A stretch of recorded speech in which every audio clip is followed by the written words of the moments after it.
नमस्कार साथियों, incarnation class में बहुत बहुत आप सभी का स्वागत है।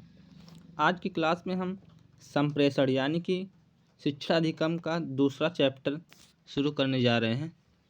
ठीक है, इसको हम बहुत ही नए अंदाज से पढ़ेंगे, जिससे आप लोगों को रटने की आवश्यकता नहीं है। बस आप हमारी बातों को सुनें और इसको एक बार पढ़ लें, चीज़ें आपको याद हो जाएं। ठीक है, रटने की आपको बिल्कुल ज़रूरत नहीं पड़ेगी, आप केवल एंड तक पूरा वीडियो देखिए। ठीक है, और अगर आपको इसका पीडीएफ चाहिए तो हम टेलीग्राम चैनल पर भेज देते हैं। ठीक है, तो हमारे टेलीग्राम चैनल का नाम है इनकारनेशन क्लासेज, तो आप वहाँ से भी जुड़ सकते हैं। चलिए, पहला चैप्टर का नाम है संप्रेषण। अब संप्रेषण क्या होता है, जिसका इंग्लिश जो है वर्जन शब्द होता है कम्युनिकेशन। जैसे यहाँ पे देखिए, हम कम्युनिकेशन लिख भी दिए हैं। ठीक है, संप्रेषण का इंग्लिश वर्जन जो होता है वो होता है कम्युनिकेशन। यह भाषा कम्युनिकेशन शब्द या कम्युनिस्ट शब्द से लिया गया है, जिसका अर्थ होता है विचारों का आदान प्रदान करना। ठीक है, अब जैसे इसे हम विचारों का आदान प्रदान भी कह सकते हैं, या भावनाओं का आदान प्रदान कह सकते हैं, या सूचनाओं का आदान प्रदान, यानी कि विचारों का आदान प्रदान ही संप्रेषण है। ठीक है, या भावनाओं का आदान प्रदान ही संप्रेषण है, या तीसरी परिभाषा सूचनाओं का आदान प्रदान ही संप्रेषण है। ठीक है, अच्छा, अब इसके बाद संप्रेषण किसे कहते हैं, संप्रेषण की परिभाषा कैसे होती है। यहाँ पे ये प्रश्न अगर मान लीजिए पूछा गया तो क्या कैसे लिखेंगे आप लोग। यह एक ऐसी प्रक्रिया है जिसके द्वारा हम अपनी भावनाओं या सूचनाओं का आदान प्रदान करते हैं, संप्रेषण कहलाता है। ठीक है, बहुत ही अच्छे से आप एक नंबर में लिखेंगे इसी तरह, तो आपको जो है नंबर मिलेगा। अभी हम मनोवैज्ञानिक के अनुसार भी एक बता देंगे, जिससे आपको नंबर कटने का चांस बिल्कुल कम हो जाएगा। ठीक है, चलिए, अब इसके क्या है संप्रेषण के घटक। अब देखिए, संप्रेषण के जो घटक हैं इसको सबसे पहले देख लेते हैं। संप्रेषण क्या होता है, जैसे कोई संदर्भ होता है। संदर्भ मतलब जैसे कोई खत हुआ या कोई पत्र हुआ, कोई भी चीज़ जो सूचना होती है आप उसको संदर्भ मान सकते हैं। ठीक है, जब संदर्भ है, इसके बाद कोई प्रेषक होगा जो उसको ले जाएगा। ठीक है, और ले क्या जाएगा, उसमें एक लिखा संदेश होगा या सूचना होगी। ठीक है, और सूचना कैसे जाएगी, किसी न किसी के माध्यम से जाएगी। इसके बाद फिर यहाँ पे तीर इधर आई है, इसके बाद जो माध्यम होगा, जब सूचना जाएगी तो कोई ना कोई एक प्राप्तकर्ता होगा, तभी तो प्राप्त करेगा। इसके बाद प्राप्तकर्ता जब प्राप्त कर लेगा तो वह एक प्रतिक्रिया देगा कि हाँ हमको यह सूचना मिल गई है, तब आप बोलेंगे ठीक है, हाँ ठीक है, तो इससे आपको प्रतिपुष्टि या फीडबैक मिलेगा। ठीक है, कि हाँ मतलब हमारी सूचना हमारे प्राप्तकर्ता तक पहुंच गई है।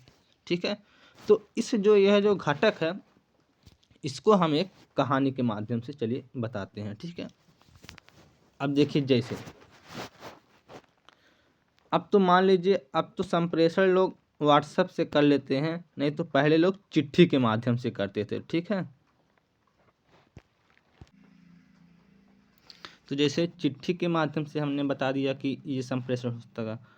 कई बार जो इशारों के माध्यम से भी संप्रेषण होता है। अब जैसे अब मान लीजिए आपकी प्रेमिका अपने छत पर और आप अपने छत पे, आपको संदेश देना है, तो आप ऐसे हाथ वाला जो इमोजी होता है कि हाँ मतलब आप बहुत टॉप लग रही हैं, आपको संदेश भेजना है, तो आपने ऐसे इशारा कर दिया। तो अब उसने इशारों को, अब उसने समझ लिया कि हाँ हम बहुत अच्छा लग रहे हैं। ठीक है, अब उसको सूचना पहुंच गया।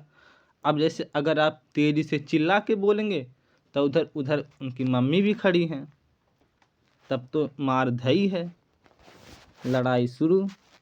इसीलिए इशारों में काम बन गया कि हाँ आप बहुत अच्छा लग रही हैं। ठीक है, और उधर जो है उनको क्या हुआ, सूचना यह जो है मिल गई। जब सूचना इनको मिल गई तो इन्होंने एक प्रतिक्रिया दिया कि ऐसे जो ना थे बलवा होला जो अगवा वाला, अब अगवा बलवा इसे थोड़ा सा हटाए के कहिए अब, तो जब अब कहेंगे तब तू कहावा कि हाँ अब एकदम ऐसे फिर एकदम इशारा कह देगा हाँ हमार मतलब प्रपोजल पहुंच गया। तब वहाँ से एक ठे प्रतिपुष्टि आपके मिल जाए। ठीक है, तो ई घटक बतौले खाली कहानी बतौले मतलब हमारे यह ई घटक आपके याद हो जाए। ठीक है, चलिए अब अगली चलते हैं। अब इसके आगे क्या है, अब इसकी परिभाषा। अब परिभाषा जो है एडगर डेल के अनुसार जो है क्या होता है, संप्रेषण का अर्थ है परस्पर विचारों व भावनाओं का साझेदारी करना। अगर आप इस तरह एडगर डेल के अनुसार लिखेंगे तब आपको जो है एक भी नंबर कटने का चांस नहीं रहेगा। ठीक है, चलिए संप्रेषण का प्रकार। संप्रेषण जो है दो प्रकार के होते हैं, एक आपका होता है शाब्दिक संप्रेषण, एक आपका होता है अशाब्दिक संप्रेषण। ठीक है, अब शाब्दिक संप्रेषण में क्या होता है कि शब्दों का प्रयोग होता है और अशाब्दिक संप्रेषण में जो है शब्दों का प्रयोग नहीं होता है। ठीक है, यही ना। तो इसके जो शाब्दिक संप्रेषण के भी दो प्रकार का, एक आपका हो जाएगा मौखिक संप्रेषण, एक आपका हो जाएगा लिखित संप्रेषण। और अशाब्दिक के भी तीन भाग हैं, पहला एक है वाणी द्वारा, दूसरा है मुख मुद्रा द्वारा या चक्षु संपर्क द्वारा, तीसरा है स्पर्श संपर्क द्वारा। अभी इन सभी को एक कहानी के माध्यम से बताएंगे, आपको बहुत ही अच्छे से याद हो जाएगा। चलिए सबसे पहले देखते हैं हम मौखिक संपर्क विधि द्वारा, मौखिक संप्रेषण सॉरी। ठीक है, मौखिक संप्रेषण में क्या होता है, मौखिक संप्रेषण में दो पक्षों का होना जरूरी होता है। ठीक है, जैसे एक जो है प्राप्तकर्ता और एक प्रेषित करना, कहने का मतलब एक संदेश पहुंचाने वाला, एक संदेश स्वीकार करने वाला। ठीक है, जैसे शिक्षक और विद्यार्थी आमने सामने मौखिक होकर जानकारी साझा करते हैं, यह मौखिक संप्रेषण कहलाता है। क्योंकि मौखिक संप्रेषण तो आमने सामने ही न होगा। अब जैसे मान लीजिए हम आमने सामने ना हो तो संप्रेषण कैसे होगा। अब मान लीजिए कोई विद्यालय हो और कोई घर हो तो संप्रेषण हो ही नहीं पाएगा मौखिक। ठीक है, चलिए और इसके बाद अगला चलते हैं लिखित संप्रेषण। लिखित संप्रेषण में क्या होता है, इसमें लोग अपने विचारों या भावनाओं को चिट्ठी पर लिखकर संदेश भेजते हैं तथा या टेक्स्ट द्वारा मैसेज लिखकर भेजते हैं। इस प्रक्रिया में लिखित संप्रेषण होता है। अब जैसे देखिए, अब इसको समझिए। अब जैसे मान लीजिए पहले चिट्ठी के माध्यम से संप्रेषण जो करते थे, यानी कि अपने सूचनाओं को भेजते थे। जैसे मान लीजिए आपके बाबूजी बाहर कमा रहे हैं तो अब उन्हें सूचना भेजक है कि इधर मम्मी बीमार हैं, तो सूचना लिख के आप जैसे चिट्ठी पे भेजी हैं कि तब तक 15 दिन में वहाँ पहुँची, फिर 15 दिन में सूचना, या वहाँ से जैसे आप चिट्ठी पे लिखला कि मम्मी की तबीयत खराब है, 5,000 रुपया चाहिए दवाई खातिर, ये आप लिख के भेजला उधर, तो उधर से जब तक 5,000 रुपया आई 15 से 20 दिन लग जाई, तब तक या तो मम्मी ठीक हो गई नहीं या तो मम्मी निपट गई नहीं। ठीक है, तो पहले के ज़माने में होता, लेकिन अब जो है व्हाट्सअप वाला हो गया, जुड़ता मैसेज भेजा फट दे पहुँच गया। ठीक है, तो आजकल जो 5G का ज़माना है। ठीक है, तो थोड़ी प्रक्रिया बहुत तेज़ हो गई है। ठीक है, यह भी एक संप्रेषण है। चलिए अब आगे चलते हैं। अब यह वाणी द्वारा, अब अशाब्दिक में वाणी द्वारा कैसे होता है, इसमें केवल लोग हाँ ना हाँ शब्दों का प्रयोग करते हैं। अब जैसे मान ला लड़की देखा रू ने देखा, या लड़का गई ने देखे लड़की वाले के, तो लड़कवा पूछ जाई बाऊ लड़कियाँ पसंद है, तो कहिए हूँ। ठीक है, उमन कुछ ज़्यादा बोली है ना, एक बाद कहिए कौनो बाऊ मांग जाँच, कहिए ना, अरे ब्याह हो जाता यह कहाँ कम बा, कौन मांग जाँच है कि ना। एक बात तो हमन खाली कहने का मतलब हाँ ना हूँ, इतने मतलब शब्दों का प्रयोग होता है, तो वो क्या हो जाता है वाणी द्वारा अशाब्दिक में। अब इसके बाद अब अगला आता है मुख चक्षु या संपर्क विधि द्वारा। ठीक है, या मुख मुद्रा द्वारा। अब इसमें लोग मुख मुद्रा से इशारों या प्रतिक्रिया देते हैं। अब इसका मतलब समझिए, अब जैसे मान ला, अब तू मान ला जैसे अट्ठे साड़ी खरीद के ले गिला अपने घरे अपने मेहरारू खातिर, तो का भलो हमन उ साड़ी तोहरे मेहरारू के पसंद ना आइल। जब पसंद ना आइल तो मुँह बनाई ली तुरंत, मुँह बना के बाहर जाई। तू गईला कहला सड़िया पसंद है तो मुँह बना के फिर वह घर में जइहे, मुँह बना के वह घर में जइहे। एकर मतलब तू बहुत बड़ा जैसे लगत है गलत काम कर धाला। साड़ी गलत हो गई मतलब बहुत बड़ा तू गलत हो गया काम, ठीक है। इसके बाद अब दूसरा उदाहरण समझिए।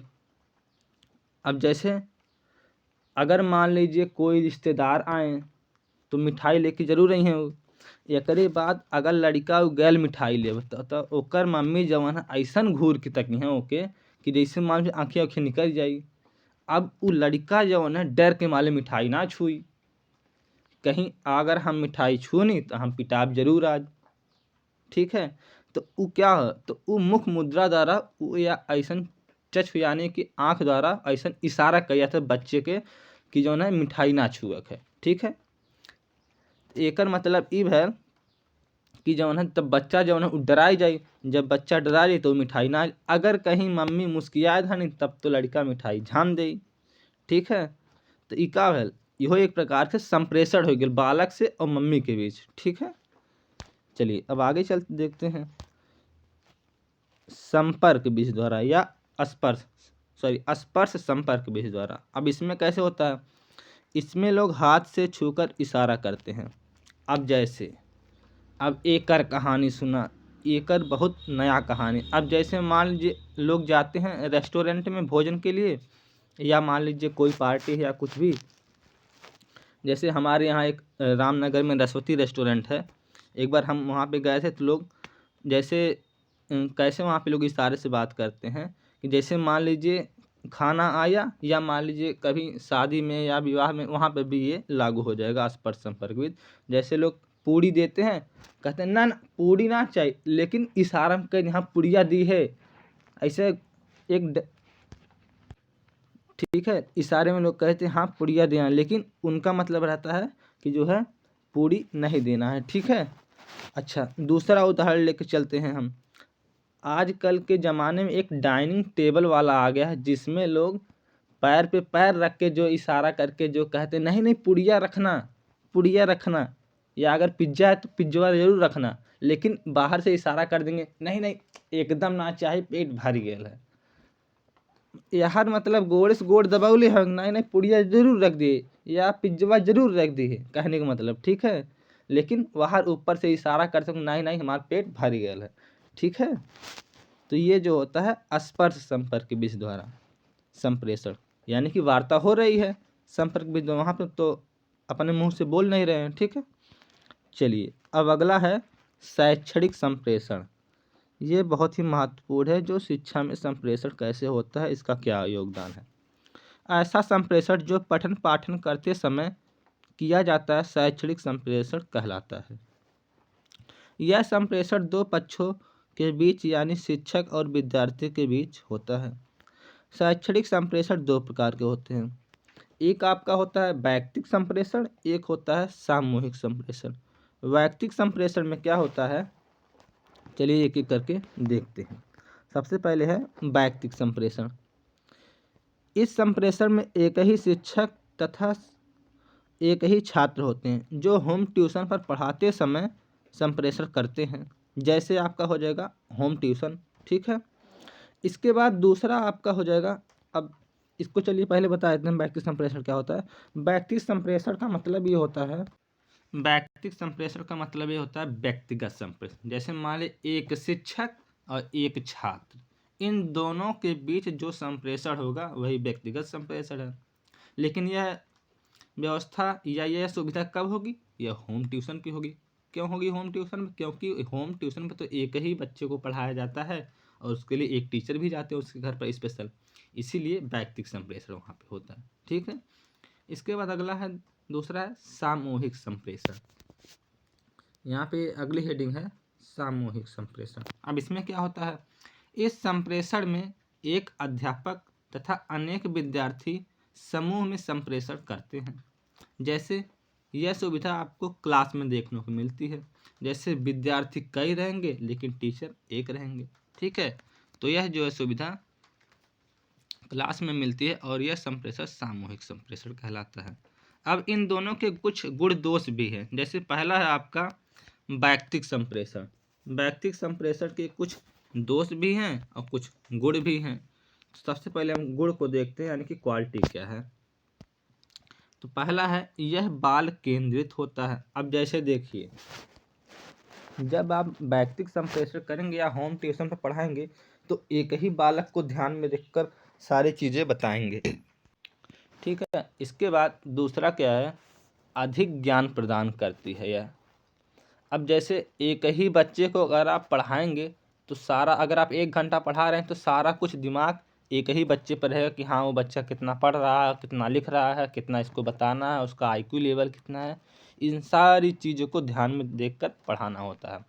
इसके बाद तीसरा पॉइंट क्या है, बालक करके सीखता है, ठीक है। बालक को करके मतलब समझाया जाता है बिल्कुल एक एक करके, एक एक पॉइंट अच्छे से, ठीक है। इसके बाद अगला है व्यक्तिगत भिन्नता रखा जाता है। अब जैसे एक व्यक्ति है, यानी कि वो एक छात्र है, तो उसका IQ लेवल क्या है पता लगा कि अभी क्लास में अगर पढ़ाया गया, एक दिन में एक चैप्टर पढ़ा दे तो कुछ बच्चों का समझ में आया, कुछ बच्चों को नहीं समझ में आएगा। लेकिन इसमें व्यक्तिगत में क्या होता है कि उस बच्चों का IQ लेवल हमें पता होता है कि हाँ इस बच्चे को अगर 1 दिन में एक चैप्टर मान ला संप्रेषण खत्म कर देनी पढ़ाई के, तो ओकरे समझ में आई कि ना आई, ई बतिया इस चीज़ को मतलब पता रहता है, ठीक है, टीचर को। इसीलिए व्यक्तिगत भिन्नता होता है, ठीक है। अगला है अध्यापक अत्यधिक ध्यान देता है। ये तो बात सभी लोग जानते हैं कि अध्यापक अत्यधिक ध्यान देते हैं, क्योंकि उन्हें एक ही बच्चे को ध्यान देना होता है, ठीक है। इसके बाद इसके कुछ दोष भी होते हैं। यह ज़्यादा खर्चीला होता है। अब ज़्यादा खर्चीला का मतलब आप देखते हैं कि अपने गांव के अगल बगल भी देख लें या शहर में भी देख लीजिए कि एक एक बच्चे का 3-3 4-4 हज़ार होम ट्यूशन का लेते हैं 1 घंटे कल पढ़ाने का। अगर आप शहर में चले गए तब तो 5,000 6,000 भी चला जाता है, ठीक है। इसलिए बहुत ज़्यादा खर्चीला, जो सब लोगों को जो है इसको एफर्ट सब लोग नहीं कर पाते हैं, ठीक है। इसके बाद दूसरा है यह बड़े पैमाने पर असंभव है। बड़े पैमाने का मतलब हर किसी बच्चे को ऊपर एक टीचर लगा के होम ट्यूशन पढ़ाना यह असंभव है, क्योंकि अगर मान लीजिए 100 बच्चे हैं तो 100 टीचर तो मिलेंगे नहीं, ठीक है। अगर मान लीजिए पूरे देश भर में पूरे देश के बच्चों को अगर पढ़ाया जाए, अगर मान लीजिए 1 करोड़ बच्चे हैं तो 1 करोड़ बच्चे के लिए 1,000 टीचर, 1 करोड़ टीचर मिलेंगे? कभी नहीं मिलेंगे, ऐसा हो ही नहीं सकता, ठीक है। इसीलिए यह बहुत असंभव है। इसके बाद तीसरा पॉइंट क्या है, समय और शक्ति का अपव्यय। अब जैसे मान लीजिए जो एक टीचर 50 लोगों को पढ़ा रहे हैं, वहाँ पे कम समय लगेगा 50 लोगों को समझाने में, और वहीं पे 1 लोगों को पढ़ाएंगे तब भी उतना समय लगेगा, तो क्या होगा, समय का अपव्यय हुआ कि नहीं, फालतू का खर्च हुआ। यानी कि जब उतने ही समय में 50 बच्चों को बता सकते हैं तो क्या जरूरत है एक ही बच्चों को बताना, ठीक है। ये भी एक दोष है। अगला है, लास्ट है प्रेरणा व प्रोत्साहन का अभाव। प्रेरणा व प्रोत्साहन का मतलब, अब जैसे मान लीजिए लड़कन के अब अकेला, अब ओके चाहे आवा या ना आवा, ओके कोनो प्रोत्साहन ना होई। अब जैसे मान ला अगर 2 लड़का रहता 3 लड़का रहता तो वो अगले वाले के देखत कि हाँ ये अच्छा बतावत हमें, अब हम काहे ना बता पाते, हमें और मेहनत के लिए जरूरत है, तो वो लड़का और मेहनत करे, ठीक है। अब अकेले ओके पता है ना कि हम सही हैं गलत हैं काम हैं, ठीक है। इसीलिए इसके कुछ दोष भी हैं। चलिए अगला देखते हैं, सामूहिक संप्रेषण।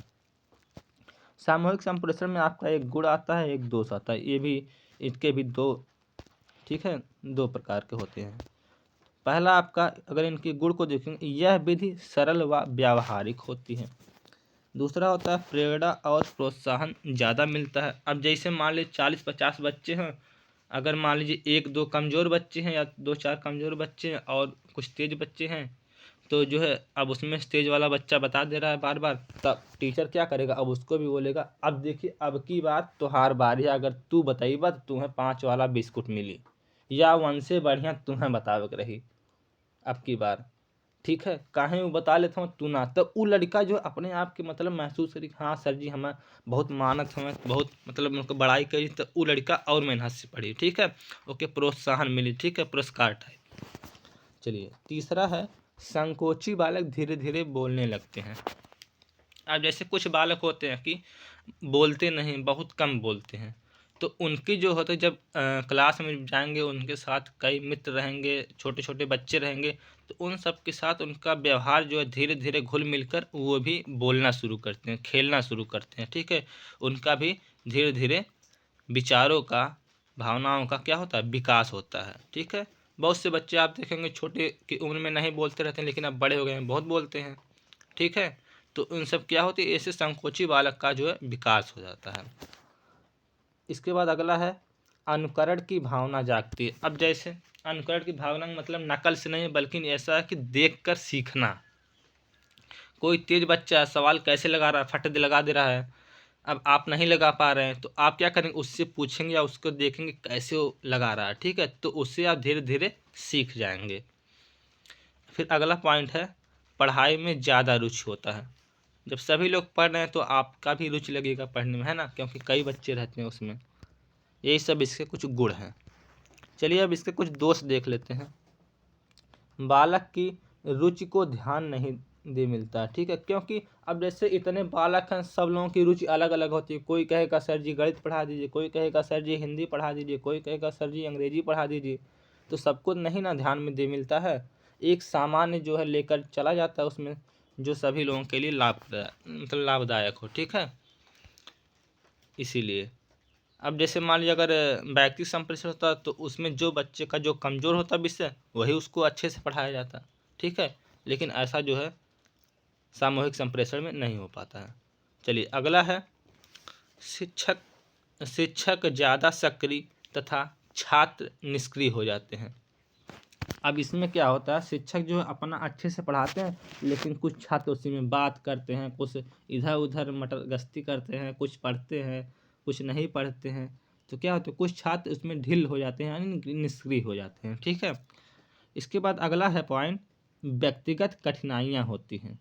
ठीक है, और इसके बाद अगला पॉइंट है संकोची बालक का नुकसान होता है। अब संकोची बालक का नुकसान कैसे होता है, जैसे उसमें बैठा रहेगा, संकोच करके कुछ बोलेगा ही नहीं, चाहे उसको आए या ना आए कोई फर्क नहीं पड़ने वाला है। ठीक है, चलिए अब आगे चलते हैं। प्रभावी संप्रेषण के तरीके। प्रभावी संप्रेषण के तरीके निम्न हैं। जैसे एक एक पॉइंट करके देखते हैं। इससे पहला क्या है, पाठ्यक्रम का पूर्ण निर्धारण होना चाहिए। अब जैसे अगर मान लीजिए पूर्ण निर्धारण ना हो कि हमें क्या पढ़ाना है, आप मान लीजिए क्लास में गए, आपको पता ही नहीं क्या पढ़ाना, आप मान लीजिए पढ़ के गए मान लीजिए किसी टॉपिक के बारे में, तो जैसे मान लीजिए आप पढ़ गए रणबीर चौकरी भर भर के, रणबीर चौकरी भर भर के आप रट के गए, हाँ इसको चलिए हम कविता या जो भी है पढ़ा देंगे इस क्लास में जाकर। अब वहाँ पे गए, मैनेजमेंट ने बोला कि फिजिक्स पढ़ा दीजिए, आयनों का संगठन। तो अब आपने रण भर भर के आपने पढ़ के यार, अब वहाँ पे कैसे भर भर के करेंगे, अब वहाँ पे तो आयनों का संगठन पढ़ाना है ना। इसीलिए पाठ्यक्रम का पहले पूर्ण निर्धारण होना चाहिए कि हमें क्या पढ़ाना है। ठीक है, वहाँ पे तब उससे क्या होगा, शिक्षण प्रक्रिया क्या होगी, प्रभावशाली बनेगी। इसके बाद दूसरा पॉइंट क्या है, तुक लय छंद शब्द आदि पर बल आदि का ध्यान देना चाहिए। अब आपको पढ़ाते समय कहाँ पे रुकना है, कहाँ पे कम रुकना है, यानी कि किस वे में पढ़ाना है, ठीक है, कितना तेज पढ़ाना है, इन सब बातों को ध्यान में देना चाहिए। जैसे आप देखेंगे मोटिवेशनल स्पीकर जो होते हैं लय तुक छंद शब्द और बल आदि पर सबसे ज़्यादा जोर देते हैं कि मतलब कहाँ पे हमको तेज़ी से बोलना है, कहाँ पे हमको स्लो बोलना है।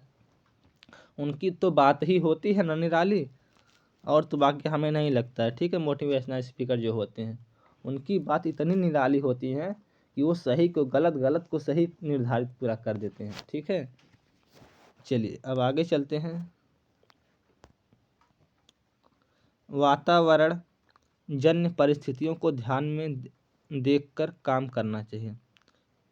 ठीक है, वातावरण की जैसी परिस्थितियाँ हो उसी प्रकार से उसको देखकर कार्य करना चाहिए। ठीक है, अगला पॉइंट है प्राप्तकर्ता कैसा है उसका भी बहुत ध्यान देना चाहिए। ठीक है, उसका IQ लेवल कितना है उसी हिसाब से उसको पढ़ाना चाहिए। ऐसा नहीं है कि वो कक्षा 4 का बच्चा है, आपने पढ़ा दिया कुछ और जो है डीप मान लीजिए पढ़ा दी जाए, तो वो क्या हो जाएगा, आम गाँव उसमें करेगा, कुछ समझ में नहीं आएगा। ठीक है। अब जैसे मान लीजिए आप ही लोगों को है, अगर मान लीजिए थोड़ा सा अगर हम डीप पढ़ा दें या मान लीजिए कुछ डीप नॉलेज देने लगे तो आप भी कहेंगे क्या पढ़ाया जा रहा है, कुछ समझ में नहीं आता है। ऐसे क्लास में बच्चे क्या करते हैं, अब कुछ पढ़ाया गया जैसे साइंस में पढ़ाया जाता है, कुछ उनका चैप्टर सीमित रहता है, अगर थोड़ा सा डीप गए, थोड़ा सा मतलब गहराई से पढ़ाना शुरू किए तो तुरंत कहेंगे सर क्या है ये समझ नहीं आ रहा, ये सिलेबस में नहीं है, ये वो दुनिया भर का बताने लगते हैं। ठीक है, तो उस चीज़ को ध्यान देना चाहिए कि बच्चा कैसा है, उसको क्या देना है, इन सब चीज़ों को ध्यान देना। अब जैसे आप ही लोग भविष्य में ना पढ़ाएंगे तो आपको ये बातें ये सब ध्यान देना है। चलिए, संप्रेषण का महत्वपूर्ण क्या है। शिक्षक द्विपक्षीय प्रक्रिया है। शिक्षण द्विपक्षीय प्रक्रिया है, यानी कि दो पक्ष में होता है, एक शिक्षक द्वारा एक बालक द्वारा। ठीक है, ये दो पक्ष बनते हैं। संप्रेषण के बिना शिक्षण हो ही नहीं सकता, इसीलिए जब तक बच्चे और शिक्षक संप्रेषण ना करें तब तक शिक्षण अच्छा नहीं हो सकता। इसीलिए संप्रेषण का बहुत महत्व है। संप्रेषण की विशेषताएं। अब संप्रेषण की विशेषताएं एक एक करके देखेंगे, पॉइंट वाइज लिखें। ठीक है, संप्रेषण की निम्न विशेषताएं हैं। जैसे पहली विशेषता क्या है, संप्रेषण एक पारस्परिक संबंध स्थापित करता है। स्थापित करने की एक प्रक्रिया है। अब ये क्या करता है, दो लोगों के बीच संबंध बनाता है ना। जैसे आप किसी को जब आप संदेश भेजेंगे तो वह एक प्राप्तकर्ता होगा, एक प्रेषित करता है, यानी कि एक भेजने वाला एक स्वीकार करने वाला। उस दो लोगों के बीच क्या बनता है, कम्युनिकेट करता है कि नहीं, तो वही चीज़। अगला है पॉइंट है, यह द्विपक्षीय प्रक्रिया है। एक पक्ष संदेश देने वाला होता है तथा एक संदेश रिसीव करने वाला, वही जो अभी हमने बताया है। ठीक है, इसमें दो पक्ष होते हैं। तीसरा है, संप्रेषण प्रक्रिया एक उद्देश्यपूर्ण प्रक्रिया है। जैसे आप संप्रेषण किसी से करते हैं तो उसका कुछ ना कुछ उद्देश्य होता है। जैसे अब आपका लोगों का उद्देश्य है कि भविष्य में अध्यापक बनना, तभी तो आप लोग बीटीसी कर रहे हैं या डीएलएड कर रहे हैं। इसी प्रकार जब आप किसी से कोई वार्ता करते हैं तो वहाँ से आप संप्रेषण करते हैं तो उसका भी तो कोई ना कोई उद्देश्य होता है। चलिए, अब अगला है, चौथा पॉइंट है, विचारों एवं भावनाओं को आदान प्रदान को प्रोत्साहित करता है। ठीक है, विचारों को क्या करता है, आदान प्रदान जो होता है उसको भी ये प्रोत्साहित करता है। अगला पॉइंट है, संप्रेषण की प्रक्रिया में अनुभवों की साझेदारी होती है। अब जैसे आपका जो अनुभव रहेगा वो बालक के साथ, और बालक का जो अनुभव रहेगा वो आपके साथ साझा करता है कि नहीं, बिल्कुल करता है। अगला पॉइंट है, संप्रेषण मानवीय तथा सामाजिक वातावरण को बनाए रखने का कार्य करता है। ठीक है, चलिए अगला है पॉइंट, संप्रेषण में विचारों या सूचनाओं को मौखिक अथवा सांकेतिक रूप से प्रेषित एवं ग्रहण किया जाता है। ठीक है, अब जैसे आप सभी लोग जानते हैं कि मौखिक से भी विचारों का आदान प्रदान होता है और लिखित से भी होता है, इशारों से भी होता है। अभी हमने पीछे पढ़ा है इसके। ठीक है, संप्रेषण के मुख्य कार्य 4 हैं, तो कौन कौन सा है, जैसे सूचना प्रत्यक्ष करना, इसके बाद दूसरा है निर्देश आदेश संदेश को प्रसारित करना, फिर तीसरा है परस्पर विश्वास जागृत करना, चौथा है समन्वय स्थापित करना। ठीक है, आज की क्लास बस इतना ही। ठीक है, जिसमें हमने आपको जो है संप्रेषण पूरा कंप्लीट कर दिया है। अगर आप हमारे चैनल से अगर अभी तक नहीं जुड़े हुए हैं तो आप हमारे चैनल से जुड़ सकते हैं। ठीक है, हमारे चैनल का नाम है इनकारनेशन क्लासेज। ठीक है, यही जो हम चैनल का नाम यही जो लिखे हैं यही है। ठीक है, तो आप यहाँ से भी जुड़ सकते हैं। इसके बाद आप हमारे जो है इधर चैनल जो है इधर जैसे वो होता है ना, पेज होता है जैसे सोशल मीडिया, तो यहाँ से भी आप जुड़ सकते हैं, टेलीग्राम से जुड़ सकते हैं, फेसबुक पेज से भी जुड़ सकते हैं, इंस्टाग्राम से भी जुड़ सकते हैं, यूट्यूब से भी जुड़ सकते हैं। वहाँ पे आप जाकर सर्च क्या करना है, इनकारनेशन क्लासेज, केवल ऐसे ही बस। ठीक है, इनकारनेशन क्लासेज जब आप सर्च करेंगे या @इनकारनेशन क्लासेज तो आपको तुरंत हमारा चैनल मिल जाएगा। ठीक है, वहाँ पे भी आप फॉलो कर सकते हैं। अगर आपको कोई भी समस्या हो रही है इस चीज़ को समझने में या किसी प्रकार का कोई भी सब्जेक्ट से रिलेटेड या कोई भी समस्या हो रही है तो आप हमको जो है टेलीग्राम से भी जुड़ कर कॉन्टेक्ट कर सकते हैं। ठीक है, या मेल पर भी मैसेज कर सकते हैं classesincarnation@gmail.com पर। ठीक है, चलिए मिलते हैं आपसे फिर अगले नेक्स्ट क्लास में नेक्स्ट चैप्टर के साथ। ठीक है, आज का चैप्टर ये कंप्लीट हुआ। Thank you, bye bye, take care.